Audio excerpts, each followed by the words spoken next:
my name is Charlotte Erickson, and I'm going to be doing a nursing assessment today of my patient here. Can you tell me what your name is? Lee Meeks. Is it okay if I call you Lee? Yes. Okay, I'm going to start off washing my hands, and the reason I'm doing that is so that I can keep the germ-free from my patient. I've gone ahead and I've checked Lee's vital signs. Her temperature was 98.2, her heart rate was 62, her respirations were 16, her blood pressure was 110/70, and her oxygen level was 99% at room air. Okay, Lee, can you tell me why you're here today? For a nursing assessment. Okay, and can you tell me what year this is? 2018. And can you tell me where we are? In your home. Okay, so Lee is alert and oriented ×4 to person, place, time, and situation. Can you tell me if you're in any pain? I am not. Okay, she is not in any kind of pain at all. Okay, so what I'm going to go ahead and do now is I'm going to assess her skin.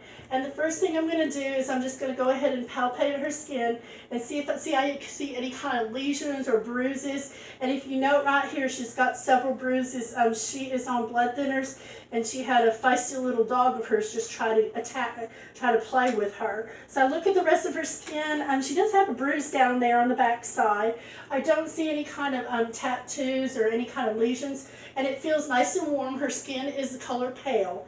I look down here at her nail beds and I'm assessing them. They all look the same. They're pink. I go ahead and note that the nails are trimmed, they're concave, and that they are clean and they are translucent. So I'm going to go ahead and press on one of the nails, and I'm checking the capillary refill, and it's less than 3%. So that is very, very good. So I'm going to go ahead and look at her other arm here, and I'm also assessing, and I'm noticing that the temperature from that arm is the same temperature as this arm, and I'm also noticing that her skin is the same color as pale. She does have a few little bruises and sores where that dog bit her over here on this arm, but I'm not seeing any kind of tattoos or any kind of bruises or wounds or anything like that. I'm going to come down here to her nail beds, and I'm looking at her nail beds. I'm seeing that they're convex, they're translucent, and that they are well trimmed, and they are pink. And when I press down, I get a capillary refill of less than 3. Thank you so much. Okay, the next thing that I'm going to do is I'm going to go ahead and I'm going to look at her scalp. And I note right away that her scalp is normocephalic. I'm not feeling any kind of bumps or bruises or anything like that. Her hair is brown, and it's long and it's straight.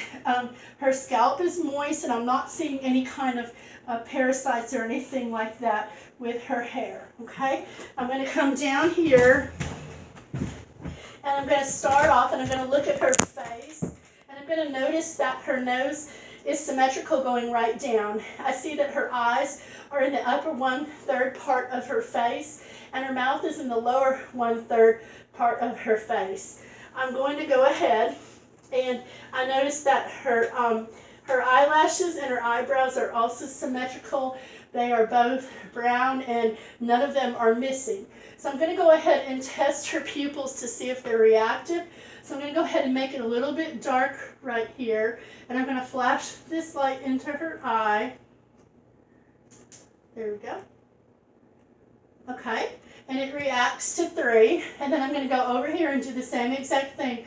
I'm going to cover it up, and I'm going to take the light, and I'm going to flash it into her eye, and I also note that it reacts to 3. So we can say that her pupils are equal and reactive to light and accommodation. If we had an ophthalmoscope with us, we'd be able to go ahead and look back into her eye and be able to look back and see the fundus into her eye. Okay, the next thing that I'm going to do is I'm going to look at this ear of hers, and I'm going to look behind the ear, and I'm going to look at the front of the ear right here. Is any of this tenderly? No. Okay. And as I'm looking, I don't see any kind of drainage or any problems with her ear at all. I'm going to take my flashlight, and I'm going to look inside the ear. I don't see any kind of drainage or anything, and I don't see any kind of earwax. Now, and if I had an otoscope with me, I would be able to take the otoscope, and I'd be able to look down and look at the tympanic membrane. So I'm going to turn her head a little bit to this side so that I can go ahead and see this other ear. And I'm going to do the exact same thing. I'm going to go ahead and touch it in the back, and I'm going to touch around the front and right here at the tragus. and I'm going to make sure is that tender at all? No. Okay, so I'm going to go ahead and I'm going to use my light again, and I'm not seeing any kind of drainage or anything like that, and I'm not seeing any kind of earwax, okay? If you'll look at me. So as I look at her nose, I'm going to ask you to do something. Will you press on one side of your nose and blow out from the other? Okay, and do it for the other side too for me.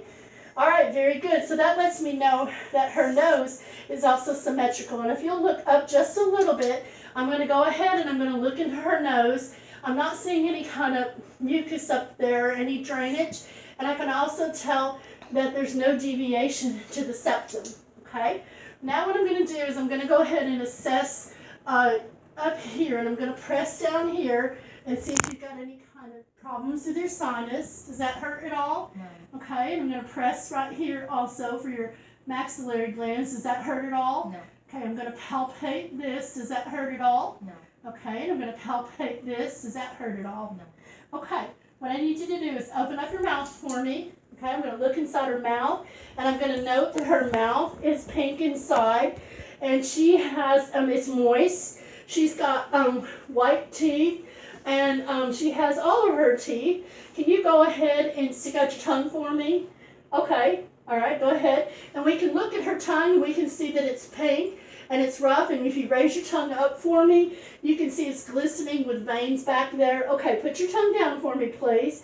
And I'm going to look to see, I can see the uvula in the back, and it's right there in the middle. And then I also noticed that I don't see, have you had your tonsils taken out? Yes. Okay, so I'm not seeing any kind of tonsils or anything else like that. I'm seeing the hard palate and the soft palate, and I know that both of them are pink and they're glistening. Okay, you can close your mouth. One thing that I wanted to note about her mouth is that her lips are symmetrical, they're even, they're not chapped, and they're pink. Okay, so that's very good. Thank you so much for that. Okay, so what we're going to work on now is I'm going to have you go ahead and sit in this chair. I'm going to face that way. She's going to sit in this chair. And what I'm going to do is I'm going to go ahead and I'm going to go ahead and start working on her chest and her back, and I'm looking at her spine, and I'm seeing that the spine is S-shaped and it's symmetrical. And so one of the things that I'm going to be doing back here with her chest first is I'm going to go ahead, I'm going to palpate, and so every time I press on here like this, I want you to say the word 99 for me, okay? Okay. 99. 99. 99. 99. 99. 99. 99. 99. Okay, very good. So what I'm doing is I'm just looking to make sure that there isn't anything wrong with her back right there. And so I'm going to take my hands, I'm going to pull you this way just a little bit, and I'm going to take my hands and I'm going to push them together here on your back. And what I want you to do is take a deep breath in and then out, okay? And take another deep breath in and take a deep breath out. Very good. That's very good. The other thing I'm going to do is I'm going to go ahead and I'm going to percuss on your back. So I'm just going to be doing this.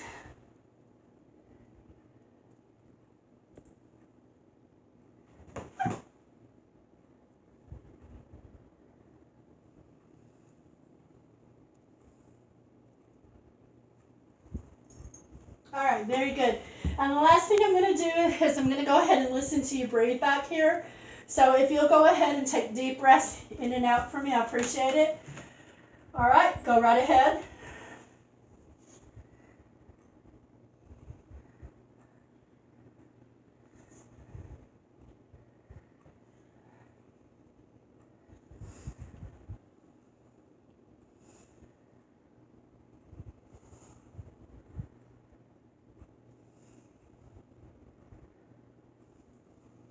Very good.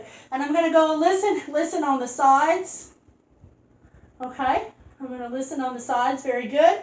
Thank you so much. And I'm going to listen on this side also, breathing in and out. Okay, very good. Okay, so can you go ahead for me and can you turn around? Can you go ahead for me and turn around and just kind of sit on this chair for me, facing me? Yes, ma'am. Okay.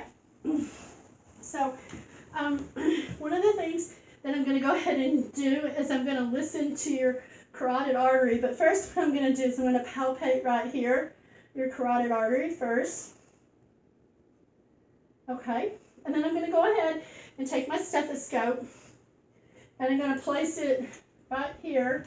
If you'll take a deep breath in and hold. All right, very good. And I'm going to flip it around to this side and hold. All right, very good. I'm going to go ahead on this side here on the carotid artery. I'm going to go ahead and I'm going to palpate it right here.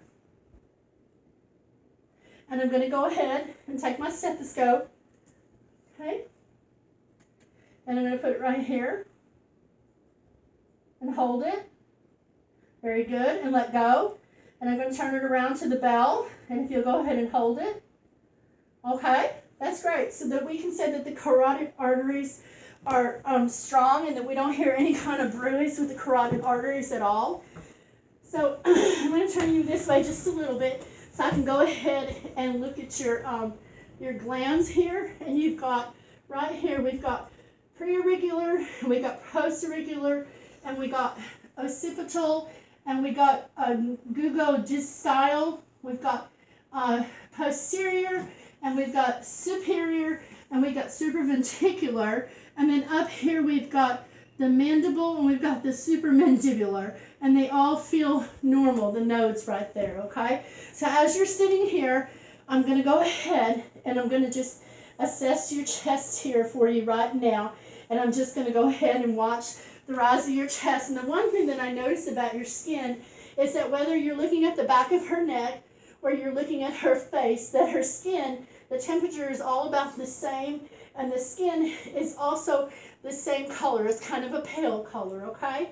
So what I'm going to go ahead first is I'm going to go ahead and palpate.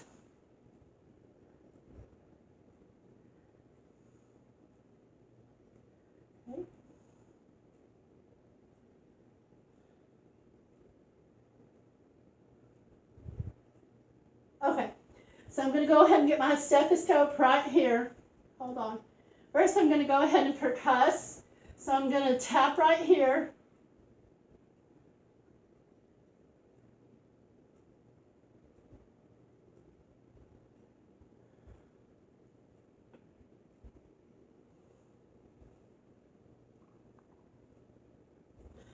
All right, that's very good. And then I'm going to go ahead and listen to your lung sounds.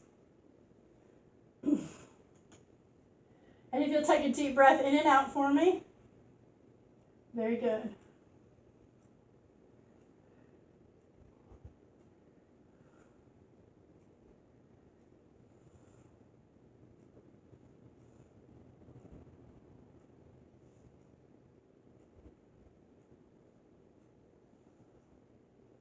All right, that's very good. So you've got bilateral lung sounds, and they're clear. I don't hear any kind of problems with the lungs. There's no kind of wheezing or anything like that. So the next thing that we're going to go ahead and do is we're going to assess your heart a little bit more. So if you'll go ahead and lay on the couch there for me.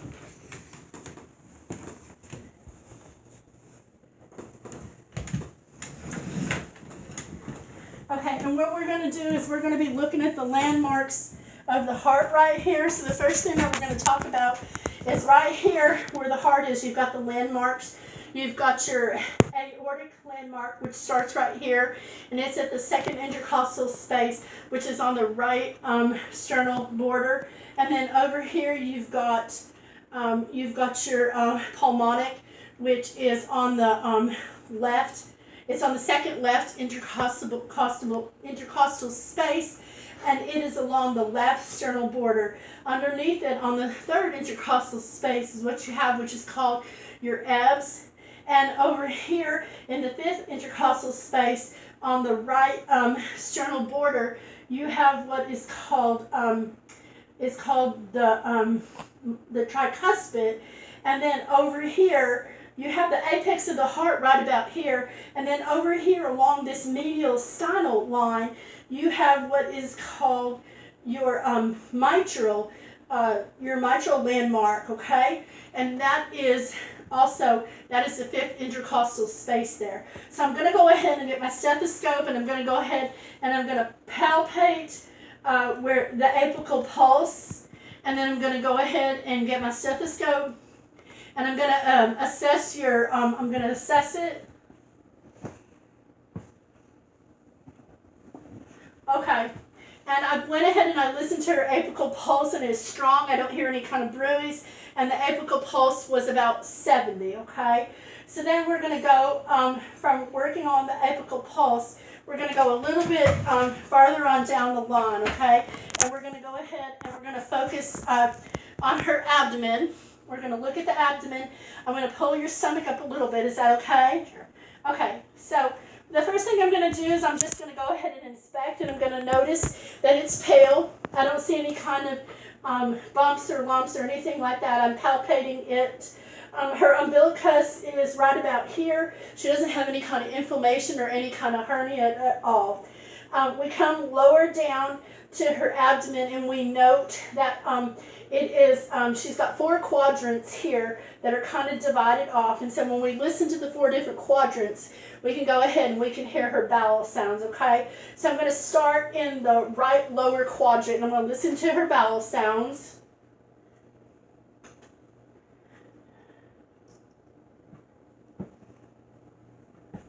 And then I'm going to move up to the upper right quadrant and listen to the bowel sounds. And I'm going to move over here to the left upper quadrant, and I'm going to listen to her bowel sounds. Okay?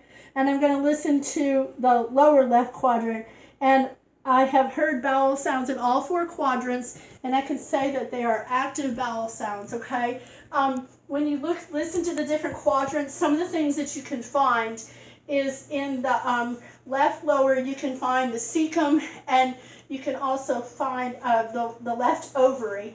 And in the right lower quadrant, you can go ahead, and that's where you can find your sigmoid colon, and you can also find where your other ovary is. If you go to your upper left quadrant, then that's where you find your liver, and you also can find your kidney. And then you go to the upper left quadrant, and that's where you can find your stomach, and that's where you can find your spleen, okay? So I appreciate you letting me go ahead and do that, okay?